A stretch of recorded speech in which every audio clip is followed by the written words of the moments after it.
খুলনার দাকুপে অতিরিক্ত দামে ডিজেল বিক্রির অভিযোগ। বিস্তারিত জানাচ্ছিলেন মোহাম্মদ শামীম হোসেন, স্টাফ রিপোর্টার, অভিযান নিউজ টিভির সাথে আছি আমি সাদেরফিন ভাবনা। খুলনার দাকুপ উপজেলার বাজুয়া ইউনিয়নের লাউডোক খোটাখালী বাজারে অতিরিক্ত দামে ডিজেল বিক্রির অভিযোগ উঠেছে।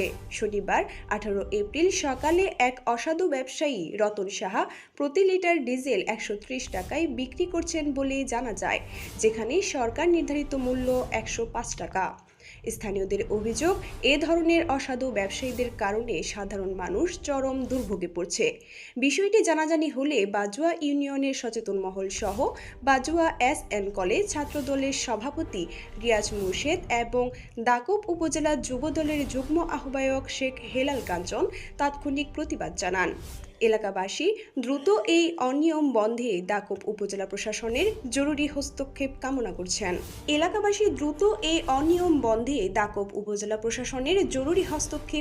করছেন। আপনি দিয়ে না, তার বলে আপনাকে 30 টাকা করে বিক্রি করবেন।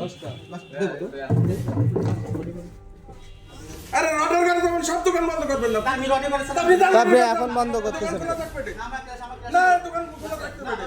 না, আপনি 130 টাকা করে, আপনি এটা বন্ধ করতে পারবেন না, আমি কই দিলাম। আপনি 130 টাকা করে। পুলিশের কাছে ধরাবো।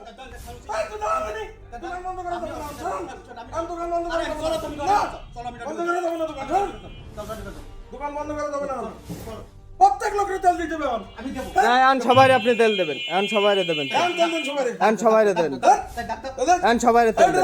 এই নেন, সব তেল নাও।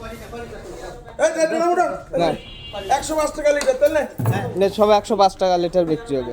এই 105 টাকা লিটার, এই তেল লাগবে কার কার 105 টাকা লিটারে? এই তেল লাগবে কার, এদিকে আসো, নিয়ে যাও। দোকানের তালা ভাঙে আবার তেল দেবো মানুষের।